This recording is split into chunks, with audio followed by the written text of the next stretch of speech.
Hello everyone, test 7 start करते हैं।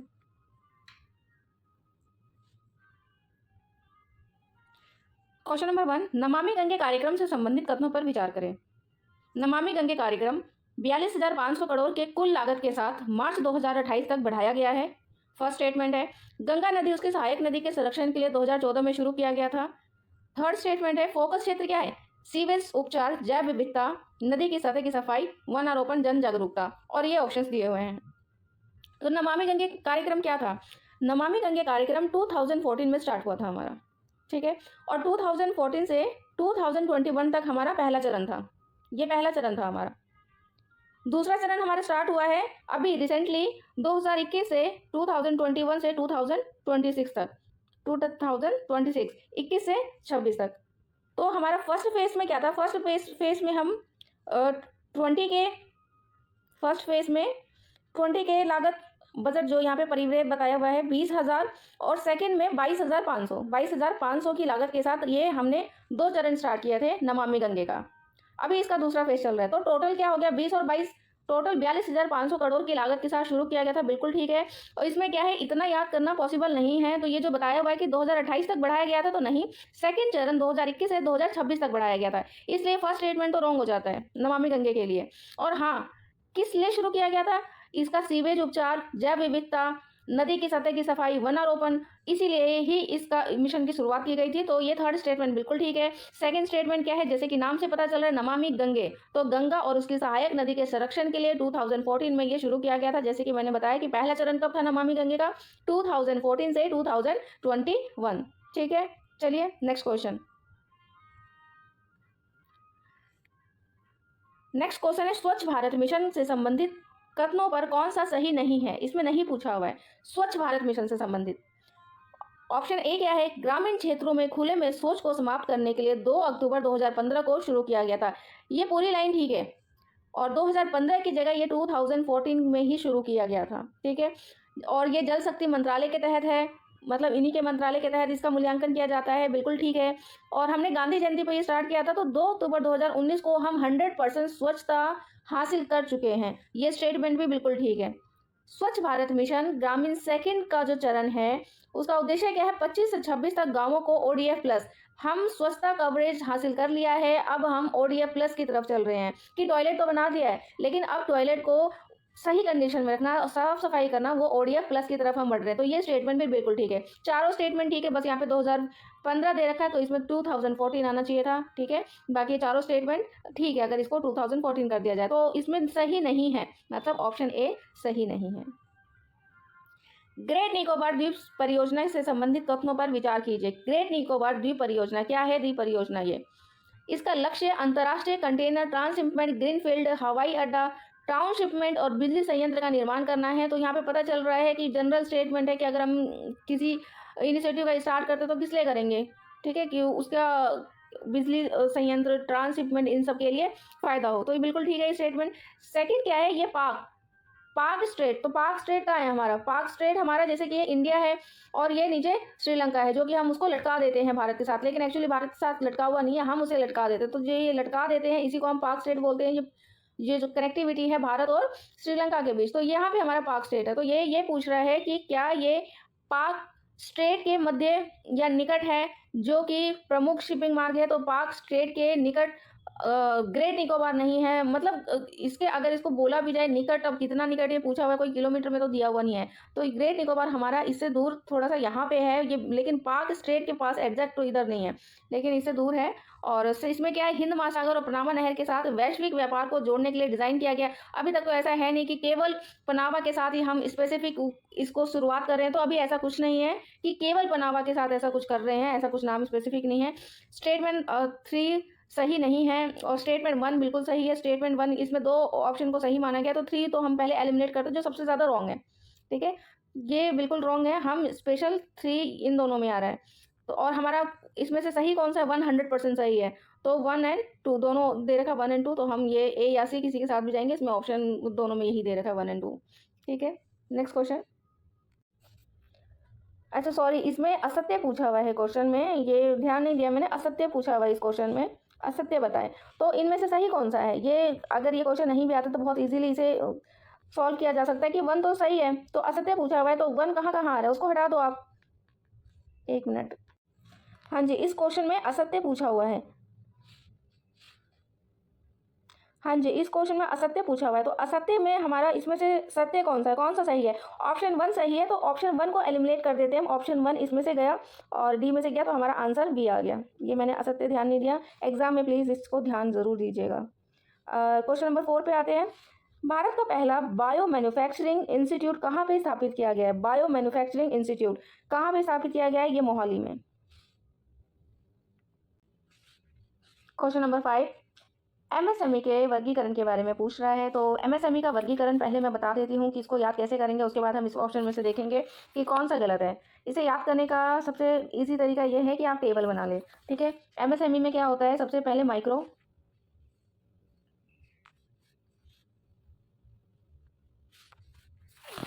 क्या आता है एमएसएमई में? सबसे पहले माइक्रो,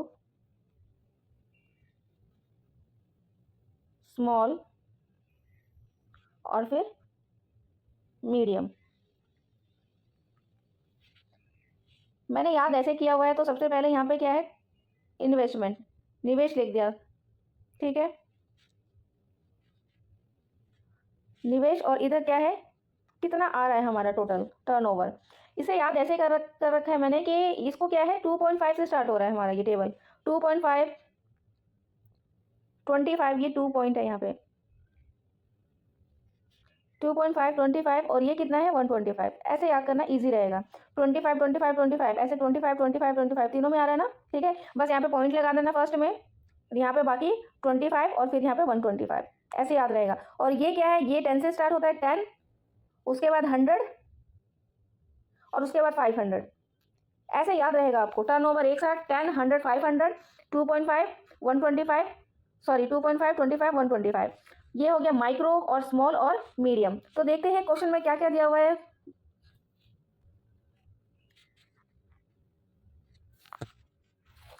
यहाँ क्वेश्चन देख सकते हैं। माइक्रो, ये क्या है? सूक्ष्म, मतलब माइक्रो की बात कर रहे हैं, तो माइक्रो 2.5 से स्टार्ट हुआ था, बिल्कुल ठीक है। और ये 20 से स्टार्ट हुआ था, 20 की जगह क्या था यहाँ पे? 10, क्या था? 10। और लघु, स्मॉल, स्मॉल का क्या है? 25 के बाद 2.5 के बाद 25 भी आया था, ये बिल्कुल ठीक है। और यहाँ पे टर्नओवर में कितना था? 10 के बाद हमारा क्या आया था? 10 के बाद हमारा आया था 100, तो ये भी गलत हो गया। अब चलते मीडियम पे। मीडियम पे क्या था लास्ट में? 125। ये टेबल ऐसे देखो आप, जैसे हमने बनाया था ऐसे करके टेबल देखो, 125। और यहाँ पे क्या है? 500, ये बिल्कुल ठीक है। आप टेबल इसको ऐसे करके देखो। ठीक है, ये फर्स्ट तो बिल्कुल ठीक है, ये सबका ठीक दे रखा है, लेकिन यहाँ पे टर्न ओवर ठीक नहीं दे रखा है। फर्स्ट में 10 आएगा और इसमें 100 आएगा और इसमें 500, ये वाला तो बिल्कुल ठीक है, दोनों ठीक है। तो हमारा कौन सा बिल्कुल ठीक है? ऑप्शन नंबर 3 बिल्कुल ठीक है। तो इसमें क्या पूछा? असत्य पूछा है, गलत पूछा है। तो हमारा 3 बिल्कुल ठीक है। 3 हटा दो फटाफट, एग्जाम में टाइम नहीं होता। 3 एलिमिनेट कर दो, तो हमारा असत्य कौन सा बच गया? क्योंकि हमारा जो सत्य है वो हटा दिया हमने, असत्य बच गया ऑप्शन ए। टेबल के थ्रू याद करना ज़्यादा ईजी है याद करना। नेक्स्ट क्वेश्चन, देश के पहले वर्ल्ड पीस सेंटर उद्घाटन कहाँ हुआ? वर्ल्ड पीस सेंटर की बात चल रही है, ये क्वेश्चन कर लेना, इजी क्वेश्चन है। World peace centre Gurugram. कैसे भी याद करना कि गुरु के पास पीस मिल रहा है हमें। ठीक है, सॉरी गुरु के पास नहीं, गांव में पीस मिलता है, गांव में शांति मिलती है हमें। तो वर्ल्ड वर्ल्ड की बात हो रही है कि हमने जो भी ट्रिक बताया है किसी भी चीज़ में वो वर्ल्ड से रिलेटेड है। ठीक है, कि गाँव में क्या है? गाँव में हमें पीस मिलती है, शांति मिलती है, तो गाँव में क्या मिलता है? पीस। तो गुरु ग्राम, ग्राम का मतलब गाँव होता है। तो ये इजी क्वेश्चन है, ये याद रहेगा आपको। क्वेश्चन नंबर 7, देश का पहला राज्य जिसने हस्तलिखित बजट प्रस्तुत किया, ये छत्तीसगढ़ है। ठीक है, हस्तलिखित छत्तीसगढ़, हाथों से जो बजट प्रस्तुत किया है छत्तीसगढ़ है, याद रखिएगा। ये इसका भी बता सकती हूँ, लेकिन वो मुश्किल हो जाएगा ज़्यादा ट्रिक भी बताना। और वैसे मैं बता देती हूँ, हस्तलिखित, हस्तलिखित से हंसना कुछ समझ में आ रहा है, 36 दांतों से हंसते हैं हम। तो ऐसे छत्तीसगढ़ अगर आपको ध्यान नहीं आता है तो हस्तलिखित, हाथों से लिखते लिखते हंसने लग गया, हंसना, 36 36 दांतों से हंस। ये क्वेश्चन किस लिए आया है? क्योंकि ये क्वेश्चन अभी जो डीआरडीओ है उन्होंने दिल्ली में, कहाँ पे? दिल्ली में, सॉरी, डीआरडीओ ने दिल्ली में क्या किया है? अभी क्वांटम कंप्यूटिंग टेक्नोलॉजी से रिलेटेड प्रोग्राम का इनॉग्रेशन किया है। और ये कब हुआ है? मई 2025, मई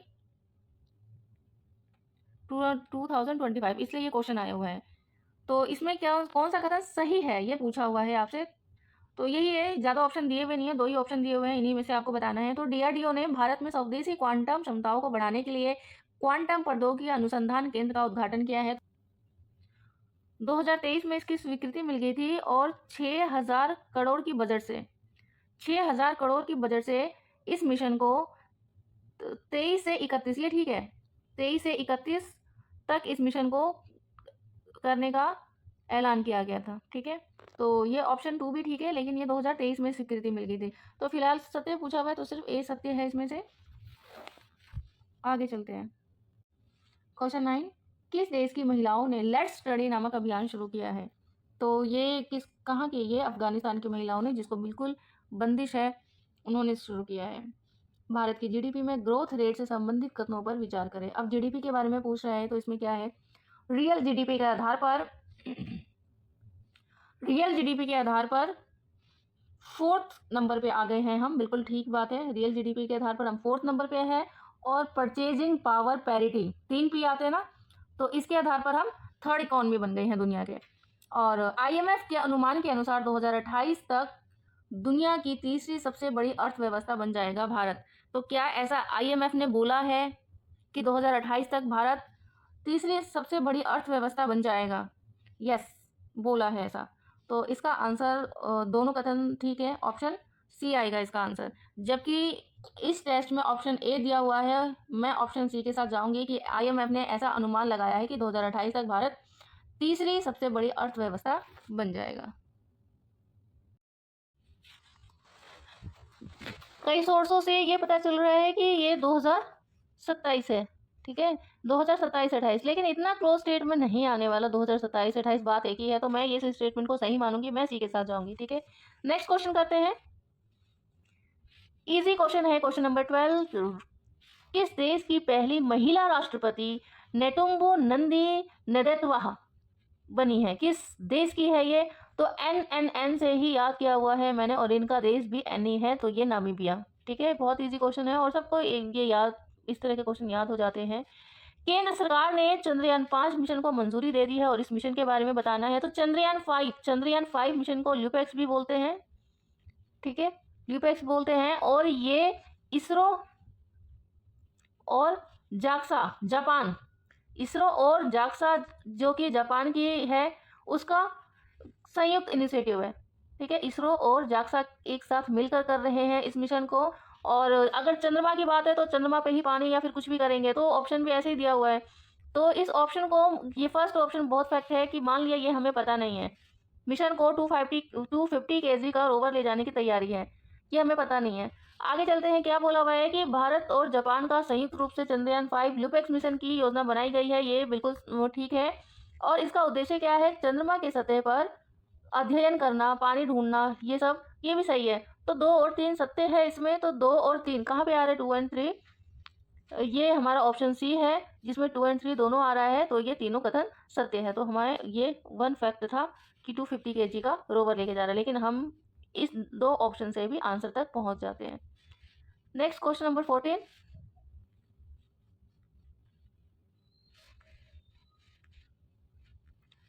ये क्वेश्चन है, स्पेस एक्स ड्रैगन मिशन से लौटे अंतरिक्ष यात्री की बात हो रही है, तो ये क्वेश्चन हमें आना चाहिए कि इसमें सुनीता विलियम्स लौटी थी, विलमोर लौटे थे, बुच विलमोर और निक हेग लौटे थे। ये अलन शेपर्ड इससे रिलेटेड नहीं है, ये अपोलो 14 से रिलेटेड है। तो ये तीनों ऑप्शन ठीक है और ये तीनों ऑप्शन सी में है। आगे चलते हैं। मशहूर मूर्तिकार राम सुतार से संबंधित कथन पर विचार कीजिए। मूर्तिकार राम सुतार, उन्होंने हाल ही में महाराष्ट्र भूषण पुरस्कार से सम्मानित किया गया है। और राम सुतार ने गुजरात में प्रतिष्ठित स्टैचू ऑफ यूनिटी को डिजाइन किया है। राम सुतार 100 वर्ष के भारतीय मूर्तिकार है। तो सही कथन पूछा हुआ है, इसमें असत्य पूछा हुआ है, ध्यान नहीं दिया क्वेश्चन, मैंने असत्य पूछा हुआ है। तो ये तीनों सही है, तो इसमें असत्य कौन सा है? इनमें से कोई नहीं, तीनों सही है ये। क्वेश्चन नंबर 15, विश्व वायु गुणवत्ता रिपोर्ट में विचार करें। विश्व वायु गुणवत्ता रिपोर्ट IQ एयर के द्वारा प्रकाशित किया जाता है और सबसे प्रदूषित, ये हम क्वेश्चन पहले भी कर चुके हैं, डायरेक्ट करेंगे इस क्वेश्चन को। सबसे प्रदूषित देश चैड है और भारत का स्थान 5th है, 4th की जगह 5th है। सबसे प्रदूषित राजधानी हमारी रानी है दिल्ली, राजधानी हमारी रानी है सबसे प्रदूषित इस बार दिल्ली। और मेघालय और कहीं कहीं असम भी आएगा, क्योंकि बर्नीहाट जो है असम और मेघालय की बॉर्डर पर है, तो ये सबसे प्रदूषित शहर है, ये भी ठीक है। इसमें असत्य पूछा हुआ है, तो हमारा ऑप्शन 4 तो बिल्कुल ठीक है, ऑप्शन 3 गलत है, क्योंकि राजधानी दिल्ली है और सेकंड ये दोनों असत्य है, और फर्स्ट भी ठीक है। तो 2 और 3 किस में आ रहा है? 2 और 3 ऑप्शन सी में आ रहा है, तो ऑप्शन सी आंसर होगा। और इसमें ये क्वेश्चन थोड़ा सा गलत फ्रेम कर दिया है, ऑप्शन गलत फ्रेम कर दिया, ये ऑप्शन 1 नहीं आना था, ऑप्शन 1 बिल्कुल सही है कि चैड सबसे प्रदूषित देश बन गया है। ठीक है, तो चलते हैं नेक्स्ट क्वेश्चन पे। क्वेश्चन नंबर 17, किस भारतीय लंबी दूरी के धावक को ऑक्सड्रोनल के लिए सकारात्मक परीक्षण के बाद विश्व एथलीट से 4 साल के लिए प्रतिबंधित कर दिया गया? अर्चना जाधव। कौन है? अर्चना जाधव। पुरुष और महिला कबड्डी विश्व कप का विजेता कौन है? तो इस बार पुरुष और महिला दोनों का विजेता कौन है? भारत। खंजर का 12वां संस्करण कहाँ पे हुआ है? खंजर का 12वां संस्करण। और खंजर किस किस के बीच में करते हैं?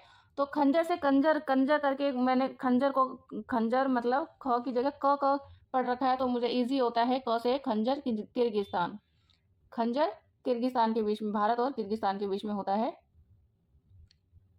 भारत की नदियों में कुल 6,327 डॉल्फिन पाई गई है। इस संबंध में विचार करें और सत्य नहीं है वो कथन बताना है कि इसमें से सत्य कौन सा नहीं है। तो सबसे ज़्यादा बिहार में है, नंबर तो ठीक है इसका 2397, लेकिन सबसे ज़्यादा बिहार की जगह कहाँ पे है? यूपी में। ये इंटरचेंज कर दिया है कि बिहार की जगह यूपी और यूपी की जगह बिहार लिख दिया है, बाकी नंबर ठीक है। ये यूपी में है और ये बिहार में है। याद करना बिहार का बिल्कुल ईजी है, 2220, ठीक है, 2220, और इसका यूपी का याद करना पड़ेगा। तो ये 2 गलत है और इसमें सत्य नहीं है, वही बताना है। फर्स्ट क्या है? ये राष्ट्रीय वन्यजीव संस्थान द्वारा देश की पहली नदी डॉल्फिन की संख्या का अनुमानित रिपोर्ट है। तो इसमें क्या ऑप्शन हो जाएगा? ऑप्शन 2 और 3। फर्स्ट तो हमारे ठीक है, लेकिन 2 और 3 दोनों को एक्सचेंज कर दिया है, इंटरचेंज करके गलत कर दिया है उसको। ठीक है, नेक्स्ट क्वेश्चन पे आते हैं हम।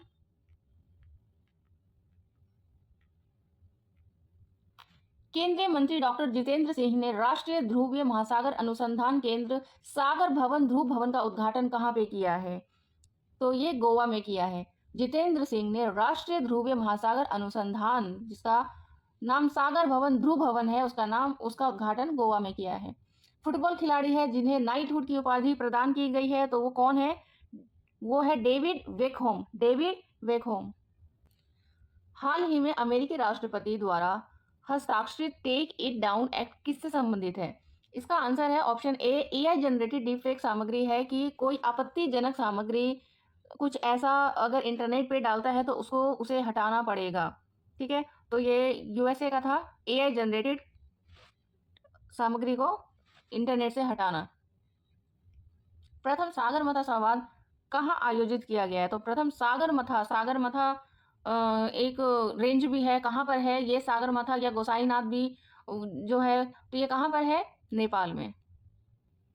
हाल ही में केंद्रीय मंत्रिमंडल ने राज्य में उत्तर प्रदेश का पहला सेमीकंडक्टर विनिर्माण संयंत्र को मंजूरी दी है।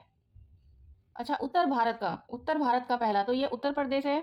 और ये हम किसकी हेल्प से बनाएंगे? ये हम HCL और फॉक्सकॉन की मदद से बना रहे हैं उत्तर भारत में। भारत का प्रथम राज्य जिसने विधानसभा कार्यवाही का प्रसारण सांकेतिक भाषा में शुरू किया है, तो ये पंजाब है कि अपने पंजे से, हाथ के पंजे से वो मतलब सांकेतिक भाषा का प्रयोग कर रहे हैं हाथों से, तो ये याद करना भी इजी है कि हाथ के पंजे से यूज कर रहे हैं। और पंजाब ने महिलाओं के लिए सी कोहेरेंट, ठीक है, सी कोहेरेंट करके एक योजना बनाई है महिला उद्यमिता के लिए। और शी कैसे याद करना इजी बताया था, ये ऐसे याद करना है कि शी पाजे पहनती है, तो ये बताया था पहले ही मैंने। और ये क्वेश्चन भी इजी है कि सांकेतिक पंजा से, अपने हाथ के पंजे से क्या कर रही है? सांकेतिक भाषा, तो ये पंजाब है। मैथिली भाषा के लिए कविता संग्रह है बनारस आहम के लिए किसे साहित्य अकादमी पुरस्कार से सम्मानित किया गया? तो मैथिली के लिए ये नेहा झा मैनी को सम्मानित किया गया है। और क्वेश्चन ऐसे भी आ सकता है कि इनकी जो बुक है वो क्या है, बनारस आ हम, मतलब इनकी कविता संग्रह क्या है, बनारस आ हम। किसकी, नेहा झा मैनी की। हालिया संदर्भ में चर्चित 3R किससे संबंधित है, सर्कुलर इकोनॉमी से संबंधित है। 3R किससे संबंधित है, सर्कुलर इकोनॉमी से संबंधित है। और 3R का मतलब क्या है, 3R का मतलब क्या है, 3R का मतलब है रिड्यूस, रिड्यूस, रीयूज, और तीसरा आर आप बताइए, तीसरा आर क्या है। Rising north east investment summit 2025 का उद्घाटन किसके द्वारा किया गया है, तो ये हमारे प्रधानमंत्री के द्वारा हुआ है। और ये कहाँ पे हुआ है, कहाँ पे हुआ है, ये न्यू दिल्ली में, ये न्यू दिल्ली में हुआ है। कभी कभी समाचारों में STEM, स्टेम, स्टेम का संबंध किससे है, तो स्टेम का संबंध है साइंस, साइंस, टेक्नोलॉजी, इंजीनियरिंग और mathematics. Science, technology, engineering, mathematics. तो आप देख लीजिए इसका संबंध बैंकिंग से है, शिक्षा से है, कृषि से है, किससे है, ये आप देख लीजिए। ऑप्शन दिया हुआ है ए शिक्षा, जैव प्रौद्योगिकी, बैंकिंग या कृषि। क्या फुल फॉर्म है, science, technology, engineering, mathematics. Hyderabad के नीलोफर अस्पताल में लॉन्च किया गया देश का पहला AI संचालित उपकरण का नाम बताइए जो बिना सुई का रक्त परीक्षण करता है। ये रक्त परीक्षण, हार्ट बीट और भी बहुत सी चीजें चेक कर रहा है ये। तो ये क्या है इस उपकरण का नाम, तो इस उपकरण का नाम रखा है उन्होंने अमृत स्वस्थ भारत। AI संचालित है ये और ट्रायल चल रहा है, ठीक है। तो हैदराबाद का नीलोफर अस्पताल में अमृत स्वस्थ भारत इस उपकरण का नाम रखा गया है। महिलाओं और बच्चों की सुरक्षा के लिए प्रोजेक्ट हिफाजत, हिफाजत की शुरुआत किस राज्य और केंद्र शासित प्रदेश में हुई, तो ये हिफाजत से आपको क्या लग रहा है कि ये किस राज्य में होना चाहिए, हिफाजत, प्रोजेक्ट हिफाजत, तो इसकी शुरुआत किस राज्य में हुई है, पंजाब राज्य में। प्रोजेक्ट हिफाजत की शुरुआत पंजाब राज्य में हुई है। Stockholm International Peace Research SIPRI की हालिया रिपोर्ट के अनुसार 2024 के दौरान 2020-24 के दौरान कुल वैश्विक हथियार आयात में भारत की हिस्सेदारी कितनी रही, वैश्विक हथियार आयात में भारत की हिस्सेदारी कितनी रही, 8.3%, 8.3%। किस राज्य ने अपने टीकाकरण कार्यक्रम को मजबूत करने के लिए रैपिड इम्यूनाइजेशन स्किल एनहेंसमेंट मतलब राइज ऐप का लॉन्च किया है, तो राइज ऐप किसकी पहल है, किसने लॉन्च किया है, उत्तर प्रदेश ने। किसकी पहल है, उत्तर प्रदेश में। आप कुछ करें ना करें, टॉप 100 को 2-3 बार जरूर देख कर जाइएगा एग्जाम में, वहां से बहुत से क्वेश्चन डायरेक्ट है। किस राज्य सरकार ने स्वर्गीय रतन टाटा के सम्मान में सेमीकंडक्टर इलेक्ट्रॉनिक लॉजिस्टिक पार्क क्षेत्र का नाम रतन टाटा इलेक्ट्रॉनिक सिटी रखा है, तो ये असम ने किया है, ऐसा असम ने। ये क्वेश्चन जो है 33 और 34, तो ये दोनों टॉप 100 में था, इसलिए कि कुछ करे ना करे टॉप 100 जरूर करके जाइएगा, इंपॉर्टेंट क्वेश्चन उसमें आ चुके हैं। वर्ष 2024-25 में FDI के बारे में विचार करें। ऑप्शन ए, क्या FDI 2024-25 में 23-24 की तुलना में 14% की वृद्धि हुई है। सबसे अधिक FDI भारत को मलेशिया से मिला है। नेक्स्ट ऑप्शन, सबसे अधिक FDI सर्विस सेक्टर में प्राप्त हुआ है, तो ये तो बिल्कुल ठीक है, सर्विस सेक्टर में ही सबसे अधिक FDI प्राप्त होता है। और राज्य में सबसे अधिक FDI दिल्ली को प्राप्त हुआ है। तो सबसे रॉन्ग स्टेटमेंट पे जाएंगे कि सबसे ज्यादा रॉन्ग कौन सा, सबसे ज्यादा ये स्टेटमेंट रॉन्ग है। और महाराष्ट्र, महाराष्ट्र प्लस कर्नाटक, ये प्रॉब्लम आ रही है, 1 मिनट।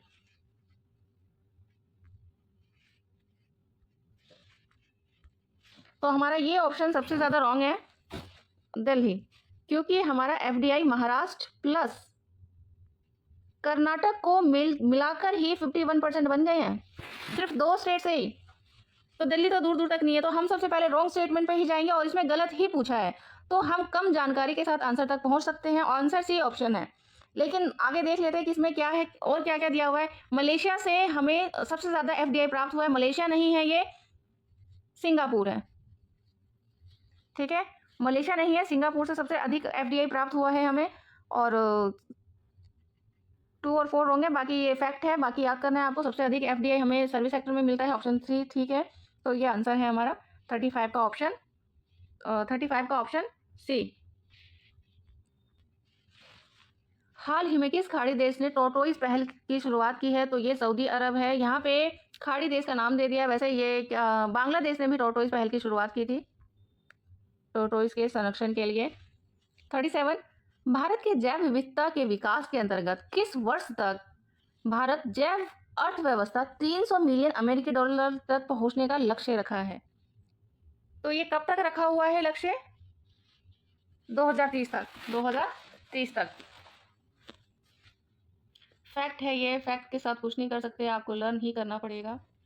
क्वेश्चन नंबर 38 प्राय सुर्खियों में चर्चित नागोर्नो काराबाख क्षेत्र किस देश में है? तो क्वेश्चन ये आएगा ज्यादातर कि नागोर्नो काराबाख किस किस का विवादित क्षेत्र है? तो ये ए का विवादित क्षेत्र है, अजरबैजान और अर्मेनिया। ये अजरबैजान और अर्मेनिया का विवादित क्षेत्र है। लेकिन ये है किस क्षेत्र में? अजरबैजान में है। और इंटरेस्टिंग बात है कि अर्मेनिया वालों ने ही बसाया है, अर्मेनिया निवासी जो है उन्होंने ही बसाया है, लेकिन ये अजरबैजान का फिलहाल उनका अधिकार है इस पर। केंद्रीय बजट 2025-26 के अनुसार एमएसएमई के वर्गीकरण मानदंडों को समझाइए। ये क्वेश्चन हम कर चुके हैं और एक बार याद दिला देती हूँ कि मैंने क्या बताया था कि आप टेबल बना लेंगे। क्या टेबल बनाएंगे?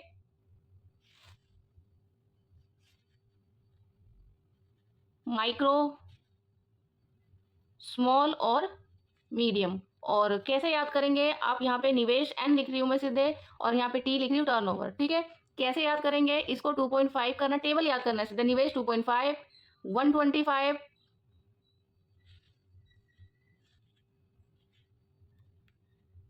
ये आपको दिख रहा होगा 2.5 और ये 25 और उसके बाद 125। ऐसे याद करेंगे, इजी होगा आपके लिए याद करना। दोबारा क्या है? 2.5, 25, 125। और टर्नओवर में क्या करेंगे आप? टर्नओवर में 10, 100 और 500।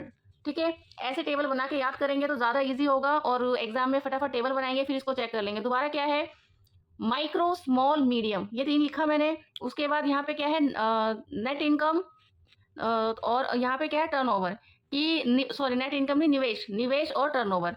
तो इसमें कहाँ से स्टार्ट करना है? 2.5 से। 2.5, फिर 25, फिर 125। ये एक टेबल बना लिया। उसके बाद 10, 100 और 500। फिर यहाँ से देख लीजिए कि किसके बारे में पूछा हुआ है। संशोधित वर्गीकरण में लघु का पूछा हुआ है। ठीक है, स्मॉल का पूछा हुआ है। तो स्मॉल का क्या है? 25 और 100। 25 और 100 देखिए कहाँ पे? 25 और 100 ऑप्शन सी में है, जिसका निवेश 25 करोड़ है, टर्नओवर 100 करोड़ है। तो एग्जाम में ऐसे ही आप टेबल बनाएंगे और उसके बाद इसे करेंगे तो इजी होगा ये। ठीक है, नेक्स्ट क्वेश्चन 40।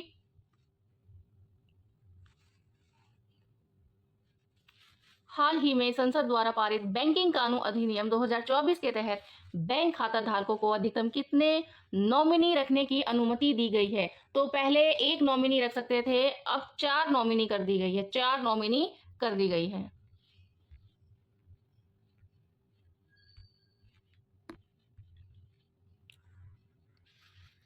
7-8 मार्च 2025 को बिहार के पूर्वी चंपारण के मोतिहारी में प्रथम सूर्य वेद नाम उत्सव का आयोजन किया गया। ये क्वेश्चन ही अपने आप में इंपॉर्टेंट है कि प्रथम सूर्य वेद नाम उत्सव का आयोजन मोतिहारी में किया गया। मोतिहारी कहाँ पे है? पूर्वी चंपारण में। ठीक है, उसके बाद इसका उद्देश्य क्या था? किस उद्देश्य से बनाया गया था ये? क्या ये सशस्त्र बलों के सम्मान में अब तक की सबसे बड़ी मानव श्रृंखला निर्मित है, या सशस्त्र बलों को आधुनिक रक्षा उपकरणों से रिलेटेड है, सशस्त्र बलों को राज्य की सांस्कृतिक गतिविधि से अवगत कराना ये उद्देश्य है, या फिर भारतीय सशस्त्र बलों की सैन्य क्षमता का प्रदर्शन कर युवाओं को इसमें शामिल करने हेतु ये इसका लक्ष्य है? तो इसका लक्ष्य क्या है? इसका लक्ष्य है ऑप्शन डी, जो सबसे अच्छा इसको वर्णित करता है कि मोतिहारी में प्रथम शौर्य वेदनाम उत्सव, जैसा कि नाम से पता चल रहा है, ये क्या है? भारतीय सशस्त्र बलों की सैन्य क्षमता का प्रदर्शन कर युवाओं को इसमें शामिल करने के लिए प्रेरित करना।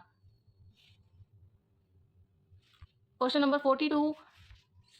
7 to 9 मई 2025 तक गृह मंत्रालय द्वारा देश के कितने संवेदनशील जिलों में नागरिक सुरक्षा अभ्यास का आयोजन किया गया? तो ये 244 संख्या है। काफी फैक्चुअल क्वेश्चन है ये भी। युगे युगीन भारत राष्ट्रीय संग्रहालय कहाँ और किस देश से स्थापित किया गया? तो ये नई दिल्ली, फ्रांस। युगे युगीन भारत राष्ट्रीय संग्रहालय कहाँ और किस देश के सहयोग से स्थापित किया गया? नई दिल्ली में और फ्रांस के सहयोग से। ठीक है। पर्पल फेस्ट निम्नलिखित में से किस एक समूह से संबंधित है? तो पर्पल फेस्ट किससे संबंधित है? दिव्यांगजनों से संबंधित है। राष्ट्रीय रोपवे विकास कार्यक्रम भारत सरकार के किस परियोजनाओं का हिस्सा है? किस परियोजना का हिस्सा है ये? राष्ट्रीय रोपवे से समझ में आ रहा है किस परियोजना का होगा? पर्वतमाला परियोजना। हाल ही में सर्वोच्च न्यायालय ने विकलांगता आधारित भेदभाव के विरुद्ध अधिकार को कौन सा अधिकार घोषित किया है? मौलिक अधिकार घोषित किया है उन्होंने। एक महिला स्वरोजगार योजना किस राज्य केंद्र शासित प्रदेश ने शुरू किया है? एक महिला स्वरोजगार योजना किसने शुरू किया है इसको? उत्तराखंड ने शुरू किया है। उत्तराखंड ने। आवास और शहरी मामलों के मंत्रालय ने केंद्रीय आवास आवंटन में दिव्यांग सरकारी कर्मचारी के लिए कितने प्रतिशत आरक्षण शुरू किया है? आवास और शहरी मामलों के